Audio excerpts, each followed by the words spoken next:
हुआ अम्मी? पता नहीं शबनम, मैं तेरे अब्बू को कब से फोन लगा रही हूँ, फोन नहीं उठा रहे। फोन साइलेंट पे होगा अम्मी, मिस कॉल देख के खुद कर लेंगे अब्बू कॉल। आप इतना परेशान मत हो।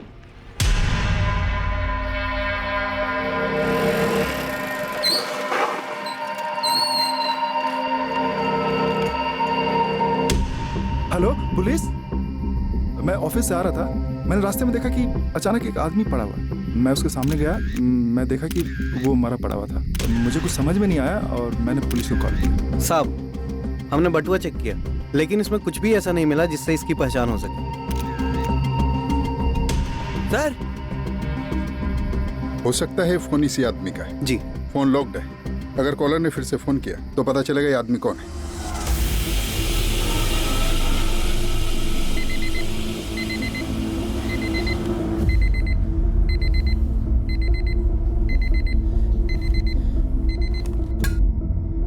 शबनम, शबनम उठ, मुंह धो ले, पढ़ने बैठ जा।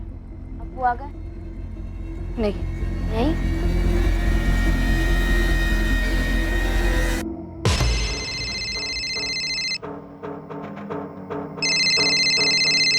साहब, कोई रजिया?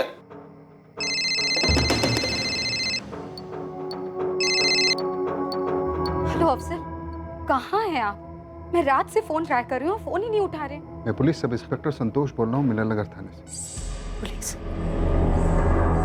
ये अफजल कहाँ है? आपके पति का एक्सीडेंट हो गया, बस आप हॉस्पिटल आ जाएं जल्दी। क्या?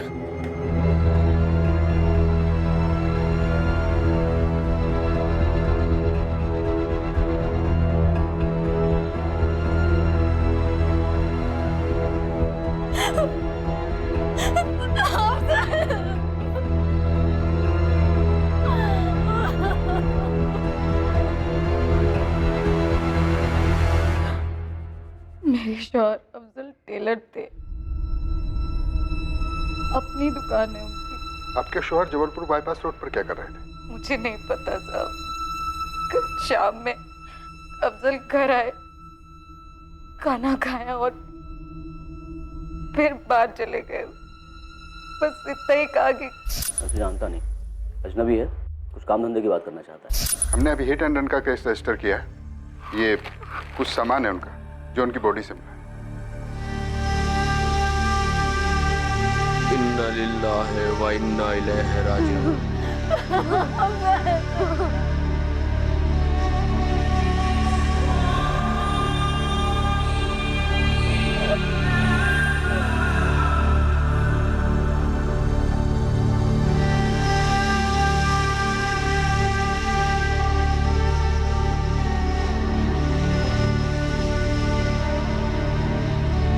भाभी, अल्लाह हिम्मत दे। मेरा और अफजल का बचपन का साथ था। भाभी, आपको कभी भी किसी चीज की जरूरत हो तो मुझे फोन कीजिए।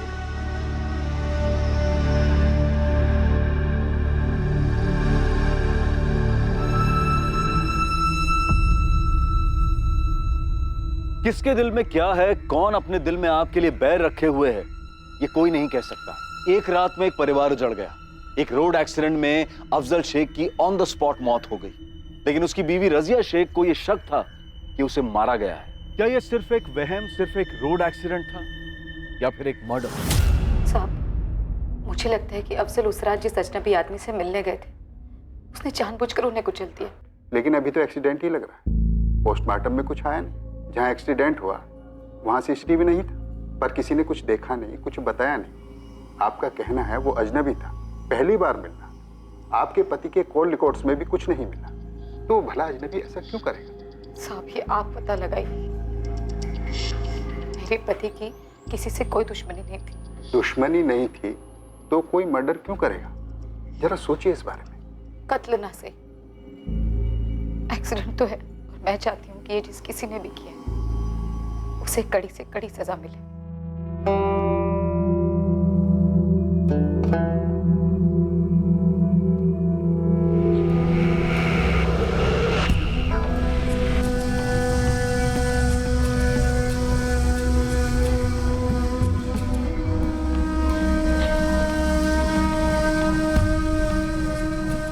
अपने पर कहर टूटने के बावजूद रजिया में एक जुनून था कि अफजल का गुनहगार पकड़ा जाए और उसे सजा हो। पर पुलिस इन्वेस्टिगेशन टीम मुजरिम के बारे में कुछ भी पता नहीं कर पाई थी। लेकिन रजिया ने हार नहीं मानी। पूरे 6 महीने वो पुलिस स्टेशन के चक्कर काटती रही, दलीलें करती रही, और फिर एक दिन साहब वो अफजल के नहीं मिल रहा वो आदमी जिसने आपके पति का एक्सीडेंट किया। इसका मतलब अफजल को और मुझको किसी को भी इंसाफ नहीं मिलेगा। आपसे गुजारिश है आप हमारा और अपना वक्त जाया ना करें। केस क्लोज कर दिया हमने। अनसुलझे करार देकर कई केसेस क्लोज किए जाते हैं। ऐसे केसेस सिर्फ आंकड़े बनकर रह जाते हैं। लेकिन क्या आक्रोश क्लोज किया जा सकता है? रजिया के मन में एक आक्रोश था, एक अधूरापन था। कम से कम रजिया से तो आगे बढ़ना नहीं हो पा रहा। और फिर अफजल को खोने के पूरे 3 साल के बाद एक ऐसा वाकया हुआ जिससे इस क्लोज्ड केस की तकदीर फिर से खुल गई। सचिन सचिन होगा, लेकिन अपना विराट किसी अलग मिट्टी का बना हुआ है भाई। 2016 में किया था कांड। कहाँ किया था? यही अपना जबलपुर बाईपास। उड़ा दिया था गाड़ी से। तूने सच में किसी को उड़ाकर मार डाला? क्या कर रहा है भाई, धीरे बोल। लेकिन तू ऐसे कैसे किसी अजनबी को? हाँ, प्रवचन मत दे। तूने सुपारी ली थी? 1 लाख रुपए की बात हुई थी। साले ने 20,000 दिया, 80,000 अभी भी बाकी है उसके पास। तू अपना मुंह मत खोल देना किसी के सामने साले, समझा? नहीं यार, मुझे क्या करना?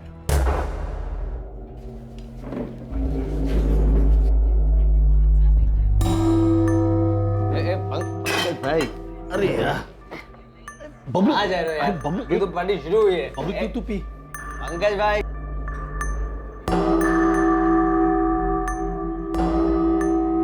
लाला, ये 2 लोग बाहर गए, देखा तूने? क्या हुआ? नहीं जानता क्या उनको? मैं क्यों जानने लगा?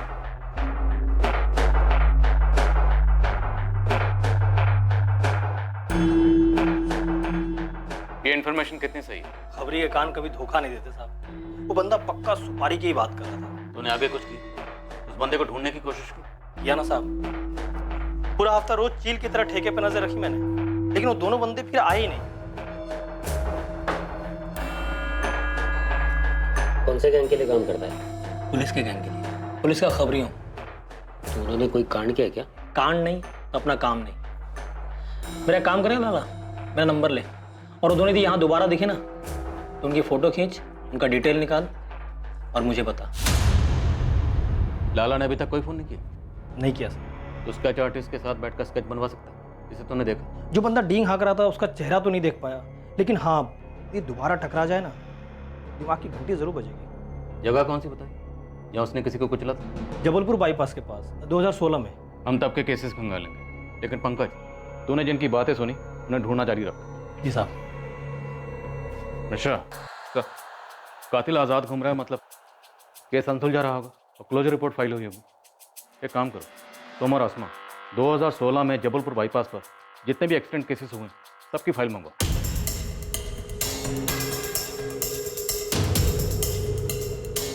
सर, जनवरी 2016 से दिसंबर 2016 जबलपुर बाईपास रोड के सारे एक्सीडेंट केसेस हैं। स्टडी करते हैं। खबरी द्वारा दी गई इस टिप ने एक खोज की शुरुआत की, उस अनसुलझे एक्सीडेंट केस फाइल की खोज जिसकी क्लोजर रिपोर्ट 3 साल पहले ही फाइल हो चुकी थी। बहरहाल नियति इस केस को दोबारा खोलने पर तुली थी। सर, पंकज की टिप से मैच होते हुए 2 केसेस मिले हैं। पहला केस एक अज्ञात औरत का है, वो जबलपुर बाईपास रोड के पास मरी हुई मिली थी, लेकिन उसकी कभी पहचान नहीं हो पाई। दूसरे केस में पहचान हो पाई सर। कोई अफजल शेख था 2 व्हीलर पर। हिट एंड रन का केस रजिस्टर्ड हुआ था पर कभी सॉल्व नहीं हुआ। क्लोजर रिपोर्ट फाइल की गई। गुड। और एक बात सर, इस अफजल की पत्नी रजिया शेख ने स्टेटमेंट दिया है कि अफजल उस रात को किसी अजनबी से मिलने के लिए जा रहा था। उसने कहा सर कि उसे भी शक है कि एक्सीडेंट का केस नहीं है, किसने मर्डर किया उसके पति का। लगता है वही केस है। इस रजिया शेख को ट्रेस करो। अरमान, रुक, टिफिन रखने दे। अब्बू लेट हो रहा है। हाँ बेटा आया। चलो। सुनिए, आपका भी टिफिन रेडी है, ले जाओ। हाँ ठीक है। अच्छा सुनो, बाजार से कुछ लाना? नहीं, कुछ नहीं लाना। अब्बू चलिए। हाँ, आप लोग जाओ। बाय बाय अम्मी। बाय बेटा।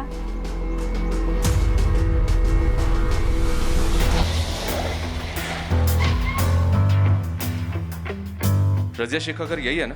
जी हाँ। तुम कौन हो? आप कौन है? सर मैं रजिया का शौहर सदाब खान। क्या बात है? तो अफजल शेख जी, अफजल मेरे पहले शौहर थे। 3 साल पहले एक्सीडेंट में उनकी मौत हो गई। कुछ पता चला किसने किया था? आप बच्चे को स्कूल छोड़ने जा रहे हैं? आप बताएंगे भी कि क्या पता चला? दरअसल एक टिप मिली हमें। अफजल का एक्सीडेंट नहीं था, शायद उसका मर्डर था। मुझे पता था, मुझे पता था, मैं कहती रही। मार डाला है किसी ने अफजल को। उस रात हर रोज की तरह दुकान से घर लौटे, खाना खाया और निकल गए। वैसे जानता नहीं, अजनबी है, कुछ काम धंधे की बात करना चाहता है। किसी पर शक? उस अजनबी पर जिससे अफजल उस रात मिलने गए थे।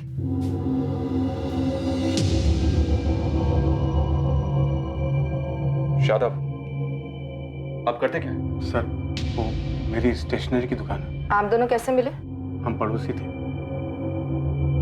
अफजल की मौत और मेरी बीवी फातिमा से अलग होने के बाद हम दोनों अकेले हो गए और पिछले साल हमने शादी कर ली। एफआईआर में आपकी एक बेटी का भी जिक्र है, शबनम। तब वो 10वीं में थी, अभी कहाँ कॉलेज गई?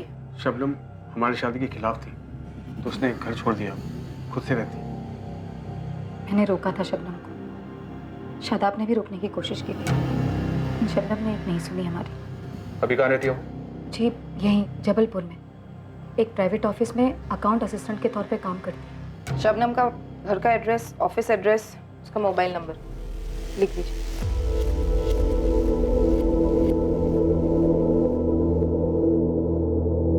शादाब, ये सब क्या है? पता नहीं रजी।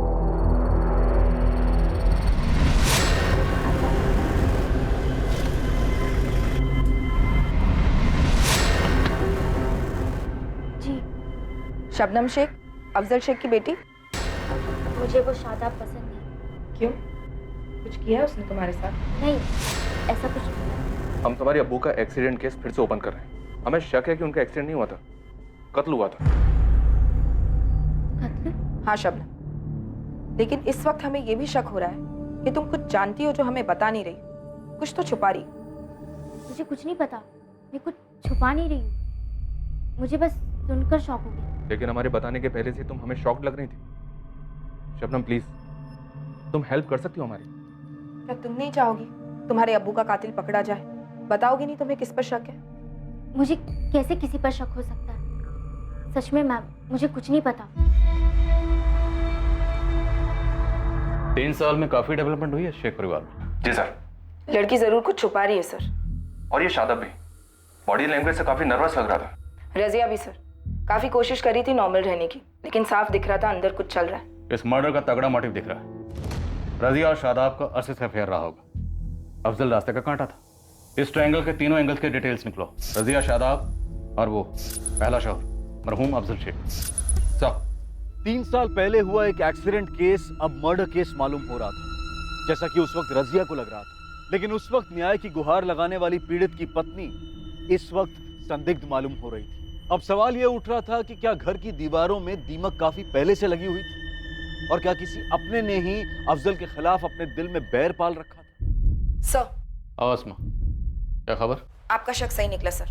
रजिया और शादाब का अफेयर अफजल की मौत के काफी पहले से चल रहा था। अफजल के जाने के बाद ही इनका निकाह हुआ, लेकिन उसके पहले शादाब की पहली बेगम फातिमा ने तलाक दे दिया शादाब को, तभी खिल टूट गई थी। अभी कहाँ है फातिमा? वो अपने जबलपुर की नहीं थी, वो तो लौट गई अपने मायके शाहपुरा गांव में। सर, मैंने शादाब की पहली बीवी फातिमा को ट्रेस कर लिया, बुलाया उसे। सर, मैं अफजल शेख की दुकान पर गया था। अब वो दुकान उसका कारीगर चलाता है, मंगेश। साबित दुकान अफजल भाई की खुद की नहीं थी, उन्होंने एक सेठ से लीज पर ली थी और मैं पहले से उनके नीचे काम कर रहा था। लेकिन उनके जाने के बाद रजिया भाभी को दुकान नहीं चलानी थी, तो उनसे मैंने ले ली। अफजल शेख के काफी करीब रहे होगे तुम मंगेश। उसकी किसी के साथ कोई दुश्मनी थी क्या? साहब, दुश्मनी करने और निभाने के लिए फुर्सत भी तो लगती है ना। और अफजल भाई तो हमेशा से अपने काम में मगन रहते थे और जो भी वक्त मिलता वो अपने बच्चों के साथ बिताते। इस बात की पूरी संभावना है कि अफजल का मर्डर हुआ है। कुछ तो हुआ होगा। पता होता कुछ तो 3 साल से चुप नहीं बैठता साहब। अफजल के दिल में बच्चों के लिए जगह थी, बच्चों की माँ के लिए नहीं। कोई तो मसला हुआ होगा मियाँ बीवी के बीच में, जो ये दरार आई। सब मोहल्ले वालों का कहना है उन्होंने अफजल और रजिया के बीच कभी कोई झगड़ा होते नहीं देखा, ना कभी सुना। सारे झगड़े चीख चीख के कहाँ होते हैं आसमान, वार खामोशी से भी किए जाते हैं। मुझे लगता है अफजल और रजिया के रिश्ते को समझने के लिए हमें पहले शादाब और उसकी बीवी फातिमा को समझना जरूरी है। बुलवाओ तीनों को।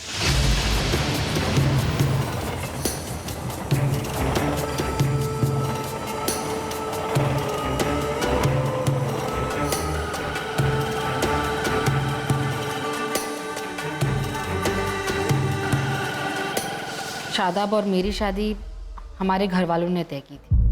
अरेंज्ड कहते हैं जिसे।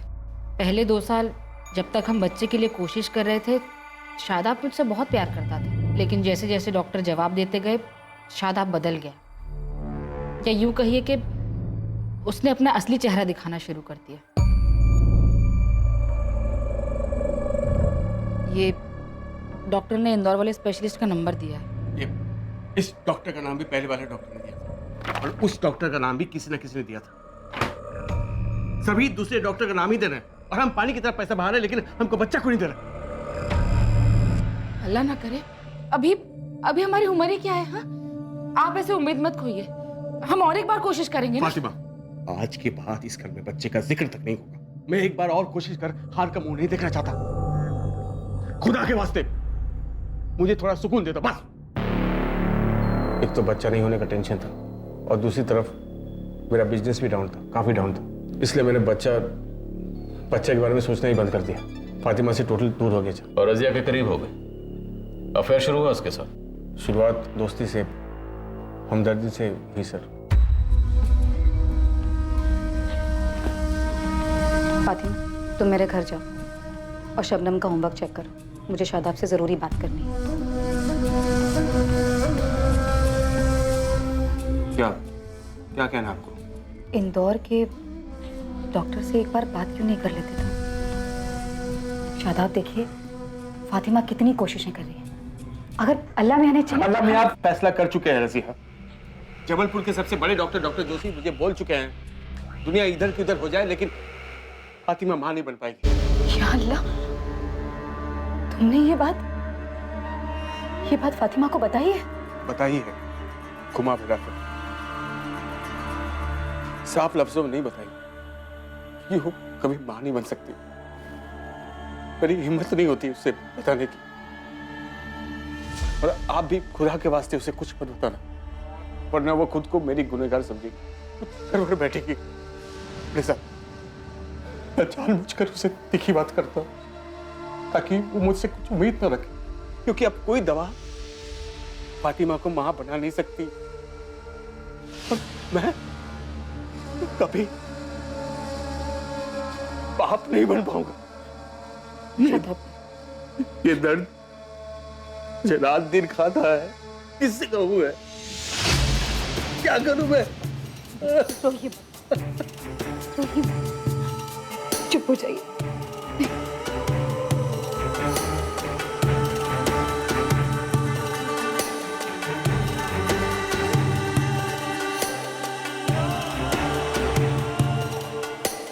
उस दिन हमारे बीच एक कड़ी, एक डोर बंद गई, दोस्ती और हमदर्दी के परे। उसके बाद क्या हुआ? हम मिलने लगे, पहले मोहल्ले के बाहर। और तुम्हें भनक कब लगी? कभी नहीं। मैं तो रजिया को अपनी आपा समझती थी। पकड़े कैसे गए? अफजल ने हमें रंगे हाथ पकड़ लिया।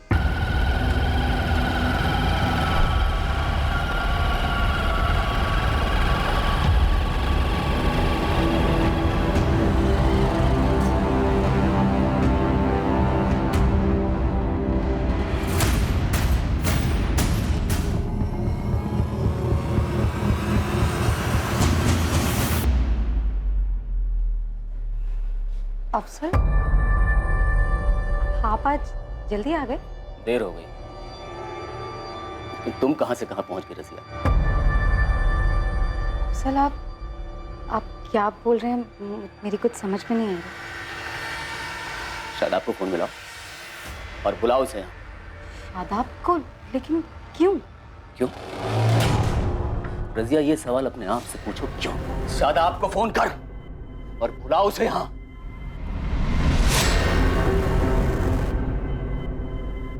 ये कब हुआ, क्यों हुआ, कहां हुआ, कैसे कैसे हुआ, कुछ नहीं जानना मुझे। बस तुम दोनों कान खोलकर सुन लो। आज के बाद सब नहीं, ये कहानी अभी इसी वक्त खत्म हो जानी चाहिए। अंदर बच्चे हैं मेरे, बड़े हो रहे हैं। अगर उन्हें कुछ पता चल गया या किसी ने कुछ बता दिया ना, तो कसम खुदा की ठीक नहीं होगा। तुम दोनों ने अपना रिश्ता तो तोड़ा नहीं और अफजल को मार दिया। शादाब, और मुझे पता था आप यही सोचेंगे। साहब, आप यकीन करें या ना करें, मैं अफजल को कभी धोखा नहीं देना चाहती थी। ये डायलॉग हफ्ते में कम से कम 2 बार तो हम सुनते हैं रजिया। कत्ल का प्लान कैसे बनाया वो बताओ। साहब, कोई प्लान नहीं बना। अफजल ने मुझे घर में बंद करके रखा था। एक तरीके से ये मेरे लिए अच्छा ही था। मैंने शादाब से पूरी तरह बातचीत बंद कर दी। शादाब ने भी कोई कोशिश नहीं की। अफजल के हमें पकड़ लेने के बाद मैंने और शादाब ने एक दूसरे की तरफ मुड़कर भी नहीं देखा। एक बार अफजल तुम्हारी नजरों के सामने से इस दुनिया से दूर क्या हुआ? तुम और रजिया फिर से पास आ गए, एक हो गए। हम एक जरूर हुए सर, पर अफजल को मारकर नहीं। मैं भला अफजल जैसे अच्छे इंसान का कत्ल क्यों करता? वो बहुत ही अच्छा इंसान था सर। और आप ही बताइए, कौन आदमी अपनी बीवी और पड़ोसी की ऐसी हरकत बर्दाश्त करता? उसने न सिर्फ खुद की और अपने घर की इज्जत का सोचा, बल्कि उसने मेरे खानदान की इज्जत का भी सोचा। इसलिए सर, मेरे दिल में उसके लिए बड़ी इज्जत है। अफजल के इंतकाल को 1 हफ्ता भी नहीं हुआ कि रजिया और शादाब का अफेयर फिर से शुरू हो गया। और इस बार मैंने दोनों को रंगे हाथों पकड़ा। उसी दिन मैं अपने मायके चली गई और हम दोनों का तलाक हो गया। तुम्हें लगता है कि शादाब ने अफजल को मरवाया? नहीं, मुझे नहीं लगता शादाब इतना गिर सकता। लेकिन वो कहते हैं ना, प्यार में इंसान अंधा हो जाता है। क्या पता इंसानियत भी अंधी हो जाती होगी। अफजल, शादाब और रजिया के बारे में पुलिस ने हर मुमकिन, हर छोटी से छोटी जानकारी हासिल की, पर कहीं भी वो कड़ी नहीं मिल पा रही थी जो शादाब और रजिया को अफजल के कत्ल से जोड़े। ये खबरी की टिप से एक अनसुलझे एक्सीडेंट केस को फिर से खोला गया, लेकिन पुलिस के हाथ कुछ नहीं लग रहा था। क्या ये अनसुलझा केस अनसुलझा ही रहने वाला था, या फिर पुलिस के हाथ कोई ऐसा सुराग लगने वाला था जो इस केस को नई दिशा देता?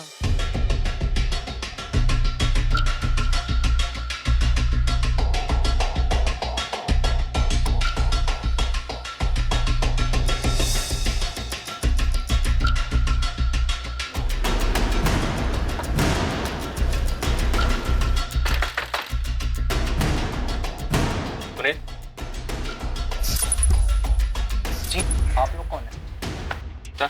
अरे आप लोग कौन है और मुझे लेकर कहाँ जा रहे हैं? Police station. पर सर, मैंने किया क्या है? चलो अंदर। साहब, एक बार तो बताइए कि मैटर क्या है? मैटर मर्डर का है, जो 3 साल पहले हुआ, जबलपुर बाईपास रोड पर। गाड़ी से कुचलकर मार डाला, और मारा तुम्हारे दोस्त ने, जो 1 महीना पहले मस्तानी बार में डींगे हाँक रहा। नाम बोल उसका, बोल। खामोश रहेगा तो खाल उधड़ेगी। शुरू हो जा, बोल। बोलता हूँ सर। बोल बोल, नाम बोल उसका। धर्मेंद्र नाम है उसका, खुद की टैक्सी है, यहीं बहादुर नगर में रहता है सर। बहादुर नगर? सर, बहादुर नगर में तो शादाब की स्टेशनरी की दुकान है। धर्मेंद्र को अफजल की सुपारी किसने दी थी? माँ कसम खा के कह रहा हूँ, मुझे कुछ नहीं मालूम। धर्मेंद्र ने मुझे आगे कुछ नहीं बताया था। धर्मेंद्र इस वक्त कहाँ होगा? घर पर होगा साहब। फोन में ला से, और बोल अभी के अभी तो उसको मिलने उसके घर पर आ रहा है।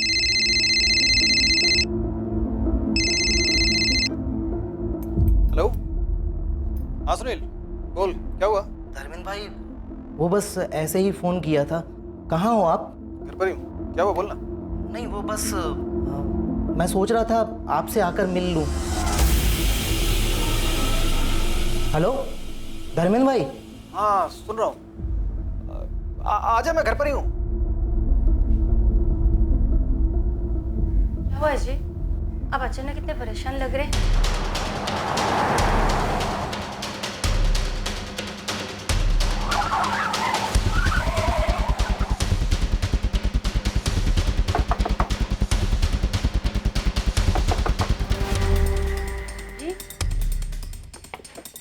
कौन है आप लोग? ऐसे कैसे? क्राइम ब्रांच, धर्मेंद्र को बुलाओ तुरंत। 10 मिनट में वो बाहर गए, बोले रात भर घर नहीं आएंगे। क्या हुआ है? क्या किया उन्होंने? मर्डर। क्या? 3 साल पहले उसने एक आदमी का मर्डर किया था। वो अगर तुम्हें फोन करता है तो तुम सीधे सीधे हमें फोन करके बताओगी, समझ में आया? सर, धर्मेंद्र अंदर नहीं है। जैसे वो आपको कांटेक्ट करे, इस नंबर पे आप हमें फोन करके बता दीजिए। ये धर्मेंद्र शहर छोड़ने की पूरी कोशिश करेगा, हम उसे भागने नहीं दे सकते। शहर की हर जगह सील करवा दो। जी सर, मैं सारे थाने, एयरपोर्ट और बस स्टैंड पर हाई अलर्ट की रिक्वेस्ट भेज देती हूँ। और सर, ये धर्मेंद्र का फोटो। सर्विलेंस पर डाल दो, कॉल से निकलवाओ।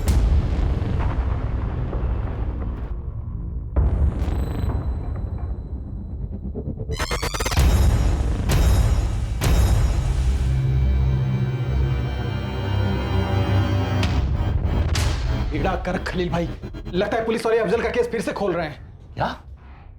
मुझे कैसे पता चला? पर पुलिस मुझे अरेस्ट करने के लिए मेरे घर पर आई थी। बाल बाल बचकर भागा हूं मैं। लेकिन तेरे बारे में पुलिस को कैसे पता चला? मुझे नहीं मालूम है, लेकिन बेहतरी इसी में है ना खलील भाई कि मुझे इस झमेले से बाहर निकालो। 5 लाख रुपए मेरे मुंह में ठूसो, नहीं तो मेरा मुंह पुलिस वाले के सामने खुल जाएगा। बकवास मत कर, तू ऐसा कुछ भी नहीं करेगा, समझे? मैं ऐसा कर सकता हूँ खलील भाई। मेरी सुपारी के पैसों में से ना अभी भी 80,000 आप ही के पास है। 4-5 दिनों के लिए तो अंडरग्राउंड हो जाए, तब तक मैं कुछ इंतजाम करता हूँ। 3 दिन मैं फोन करूंगा और पैसे का आप इंतजाम करिए, और अगर नहीं हुआ ना तो पुलिस वाले के पास जाके मैं सब कुछ बोल दूंगा।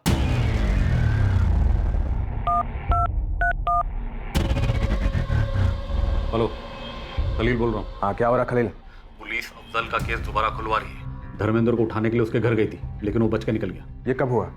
और पुलिस वालों को धर्मेंद्र के बारे में कैसे पता चला? मुझे कुछ नहीं पता। धर्मेंद्र 3 दिन के लिए अंडरग्राउंड होने को तैयार हो गया, लेकिन बदले में वो 5 लाख रुपए मांग रहा है। अगर पैसे नहीं मिले तो पुलिस के सामने जाकर अपना मुंह खोल देगा। पुलिस मुझ तक भी पहुंच सकती है। खलील, पुलिस तुम तक पहुंचनी तो पहुंचने दो। तुम्हें पता है ना कि क्या करना है। और धर्मेंद्र को कहो कि अंडरग्राउंड रहे, जब तक उसे कहा ना जाए बाहर ना निकले, समझे? सर, कॉल कोर्ट्स के हिसाब से इस धर्मेंद्र की फोन पर सबसे ज्यादा बात खलील इब्राहिम के साथ हुई है। ये खलील ट्रैवल एजेंसी का मालिक है। तुरंत उठा। सर। हाँ पंकज, ये धर्मेंद्र जो है चाय की टपरी पे काफी बैठता है, और ये टपरी शादाब की दुकान के जस्ट बगल में है। देख लो साहब, कुछ तो कनेक्शन दिखता है। सर, पंकज कह रहा है कि शादाब का इस धर्मेंद्र के साथ कोई कनेक्शन हो सकता है। पक्का होगा। उठाओ शादाब को। लगता है इस केस की सही क्लोजर रिपोर्ट बनाने का वक्त आ गया। 6 साल धर्मेंद्र मेरे यहाँ ड्राइवर था, फिर उसने 2 साल पहले लोन से टैक्सी खरीदी, मेरी नौकरी छोड़ दी और अभी खुद का बिजनेस चलाता है।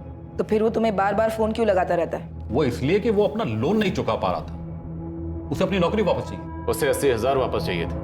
जी? अफजल के मर्डर की सुपारी 80,000 बैलेंस। कौन अफजल?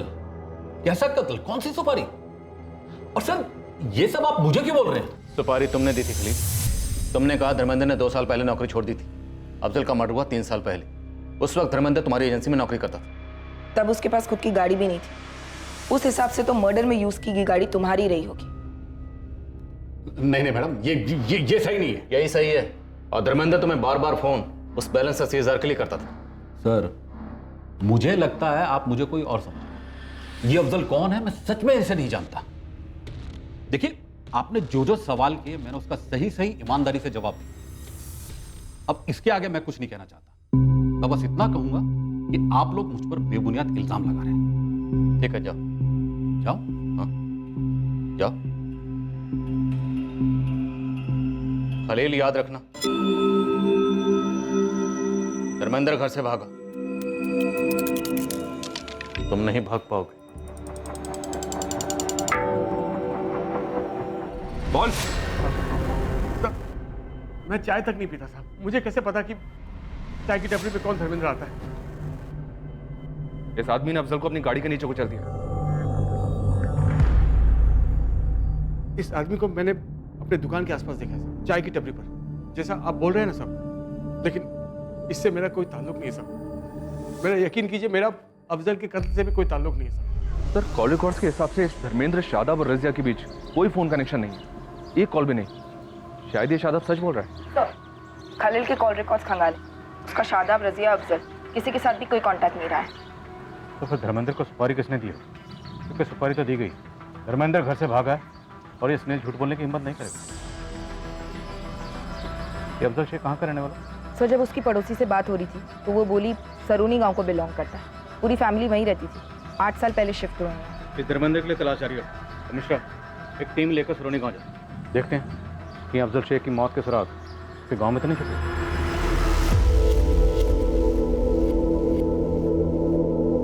शादाब, मुझसे रहा नहीं जा रहा, मुझे आपसे कुछ पूछना है। क्या पूछना? क्या आपने अफजल को मरवाया है? क्या तुम्हें वाकई में ऐसा लगता है कि अफजल का कत्ल मैंने करना है?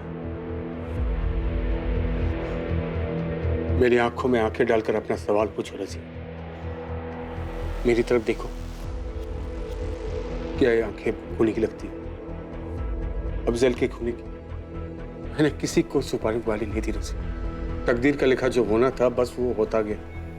मेरे बात का यकीन कर।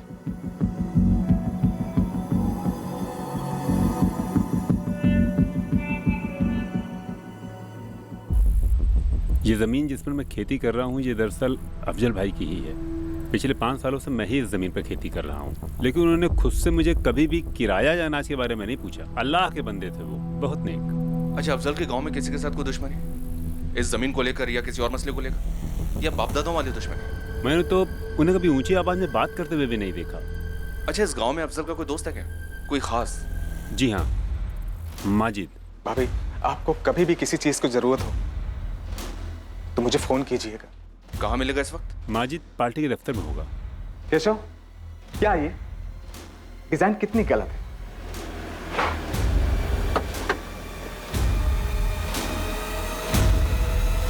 सुनिए जी, कहिए। माजिद सिद्दीकी।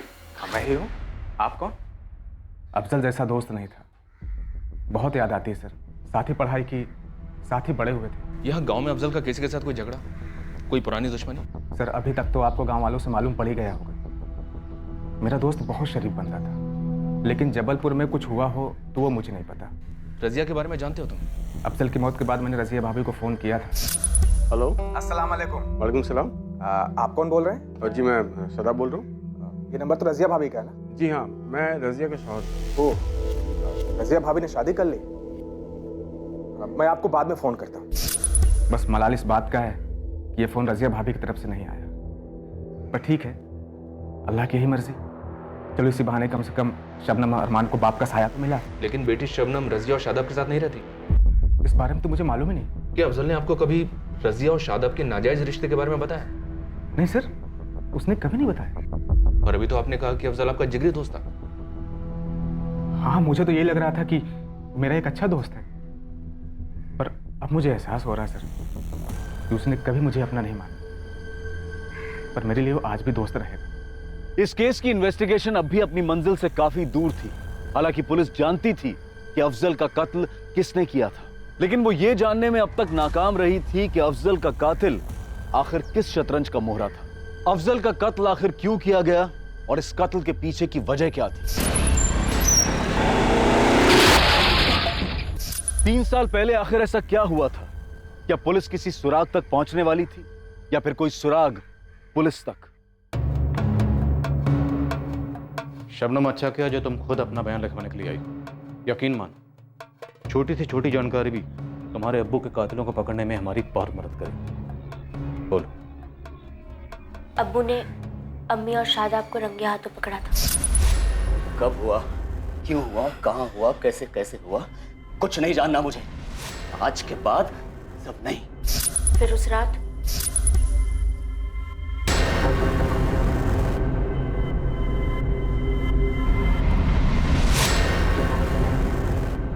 अब्बू को ऐसे रोते हुए मैंने कभी नहीं देखा था। वो इतना प्यार करते थे अम्मी से, और अम्मी ने क्या किया? पहले अफेयर, फिर अब्बू के मौत के बाद शादाब से शादी। अम्मी और शादाब को खुश देखा और उनकी खुशी मुझसे देखी नहीं जाती थी, क्योंकि मुझे लगता है उन्होंने ही अब्बू को हटाया अपने रास्ते से। तुम्हें लगता है कि? मैं यकीन के साथ तो नहीं कह सकती, ये मेरी सोच है, लेकिन अब्बू की मौत की सच्चाई मैं नहीं जानती।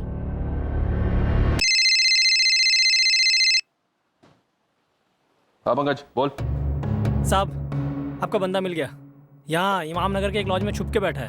उस पर नजर रख, हमारे हैं।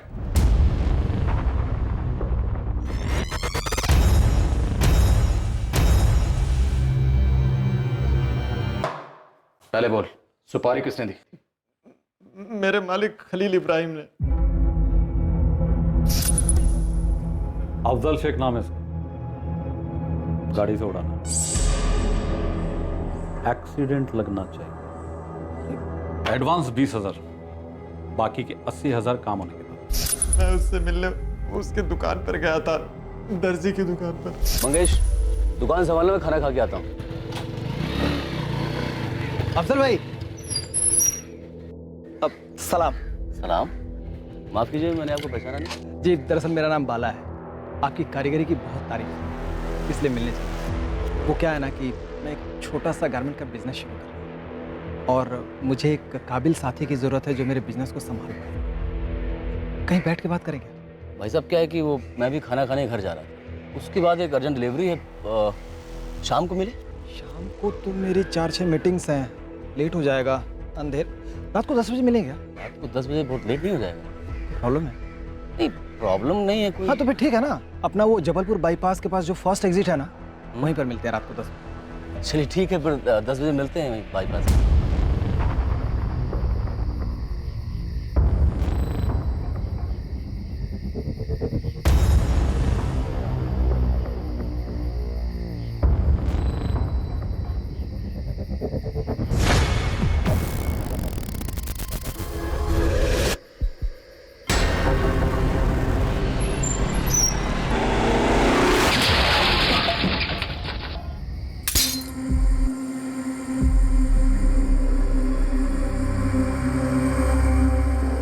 मुझे इतना बुरा कभी नहीं लगा था सर। मैंने ऐसा काम पहले कभी नहीं किया था, लेकिन एक बार ठोक दिया तो उसके बाद उसका जिंदा रहना मेरे लिए खतरा था, इसलिए दोबारा से चढ़ा दिया। तेरा सेठ खलील अफजल को क्यों मरवाना चाहता था? उसकी अफजल से क्या दुश्मनी थी? मुझे उसने कभी कुछ नहीं बताया सर। मेरी अफजल से कोई दुश्मनी नहीं थी, मैं तो उसे जानता भी नहीं था सर। अगर अफजल को जानता नहीं था तो मरवाया क्यों से? मैं नहीं चाहता था सर, ये कांड मुझसे करवाया गया। मैं किसी और ने सुपारी थी? हाँ। ना मान! मेरे एक दोस्त, ना मान! मेरे एक दोस्त ने। कौन दोस्त?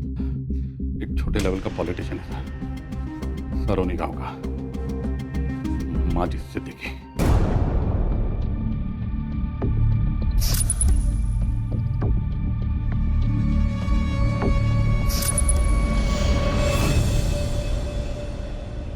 अफजल मेरा सबसे अच्छा दोस्त था, शायद इकलौता।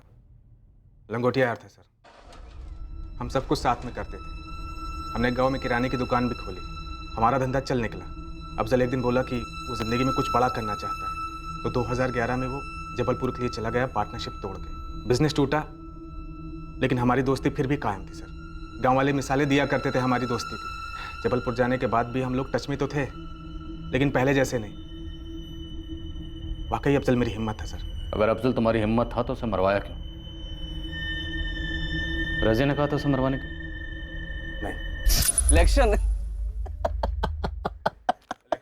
जोक लग रहा तुझे? तू राजवीर सिंह जी के खिलाफ पंचायत का चुनाव लड़ना चाहता है, पूरा गांव राजवीर जी को वोट करेगा। तेरे अम्मी अब्बू, मेरे अम्मी अब्बू, सभी। मतलब तुझे सिर्फ एक वोट मिलेगा, वो भी तेरा। मतलब तेरा भी वोट नहीं मिलेगा मुझे? ये दोस्ती तेरी? अरे यार, अब तू देख ड्रामा कर रहा है खाम का। अफजल, क्या जिंदगी में तू ही सिर्फ आगे बढ़ सकता है, मैं नहीं? देखना, इस पूरे इलाके में मेरे नाम का डंका बजेगा। कुछ करके दिखाऊंगा यार। हाँ भाई, दिखा लेना यार। मैं पेड़ पर चढ़ने की कोशिश कर रहा हूँ, तू डाली पकड़ेगा तो मैं गिरूंगा नहीं। देख माजिद यार, मुझे इन सब में मत घसीट। और तुम इलेक्शन हार गए। सर, मुझे इलेक्शन हारने का कोई गम नहीं, लेकिन कुछ ऐसा हुआ जिससे मेरा फ्यूज उड़ गया। और माजिद, काम में दामाद के पैसे भी जब्त करवा दिए। अरे मैंने कहा था कोई वोट करने वाला नहीं है, यहाँ तक कि मेरे घर वालों ने भी राजू जी को वोट दिया है। छोड़ ना यार, वो तो मैं अगली बार जीत जाऊंगा, लेकिन ये बता बे कि तूने वोट दिया कि नहीं? देखिए यार, सही बताऊं तो नहीं दिया। क्यों नहीं दिया? यार बुरा मत मानना, एक पुरानी कहावत है, किसी गधे को अगर नदी किनारे छोड़ दिया जाए तो पानी तो खुद पी लेगा, लेकिन कभी घोड़ा नहीं बनता। खंजर की तरह चुप गई थी अफजल की बात मेरे दिल में। मेरे लिए इतना बैर, ये बात अटक गई थी मेरे जहन में। मैंने इतना गुस्सा, इतनी नफरत किसी से नहीं की थी जितना मैं अफजल से करने लगा था। मुझे बदला चाहिए था सर। ये बदला तुमने 1 लाख में खरीदा खलील से, जिसे 20,000 में दिलवाया धर्मेंद्र से। माजिद, जो दोस्त मुंह पर सच बोल दे उसके दिल में बैर नहीं होता। बैर अफजल के दिल में नहीं था, बैर तुमने पाल रखा था अपने दिल में अफजल के लिए। माजिद सिद्दीकी को आईपीसी की धारा 302 के तहत गिरफ्तार कर लिया गया है। साथ ही खलील इब्राहिम और धर्मेंद्र कुमार को भी आईपीसी की धारा 302 के तहत गिरफ्तार किया गया है। इस कत्ल की वजह से रजिया का परिवार बिखर गया था और फिर संभला तो पहले जैसा कभी ना हो पाया। एक बेटी ने अपने अजीज अब्बू को खोया जिसकी वो दुनिया में सबसे ज्यादा इज्जत करती थी, और दूसरी तरफ पुलिस के खबरी पंकज को खास इज्जत बख्शी गई क्योंकि उसकी एक ब्लाइंड टिप के आधार पर पुलिस एक ऐसा केस क्रैक कर पाई जो 3 साल पहले अनसुलझा करार दे दिया गया था और उसकी क्लोजर रिपोर्ट फाइल कर दी गई थी। खून का रिश्ता हो या फिर दोस्ती का, सामने वाले के जज्बात और प्रतिक्रिया को नजरअंदाज करना महंगा पड़ सकता है। सालों से अंदर ही अंदर उबल रही रंजिश किसी एक हरकत या चंद शब्दों की वजह से उमड़ पड़ती है, और उस नफरत के शिकार होने वाले को याद तक नहीं रहता है कि उसने किसी को ठेस पहुंचाई थी, जैसा कि इस केस में अफजल शेख के साथ हुआ। क्या अफजल के कत्ल की वजह सिर्फ एक राजनीतिक मतभेद था, या फिर बचपन से ही माजिद ने अपने दिल में अफजल को एक प्रतिद्वंदी ज्यादा और दोस्त कम समझा?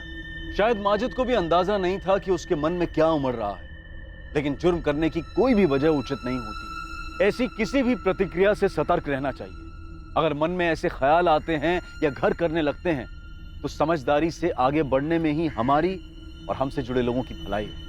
अब मैं अनूप सोनी आपसे विदा लेता हूं, फिर मुलाकात होगी एक और नए केस के साथ। और याद रखें, क्राइम और आपके बीच में सिर्फ इतना फर्क है कि आप कितने सतर्क हैं। सतर्क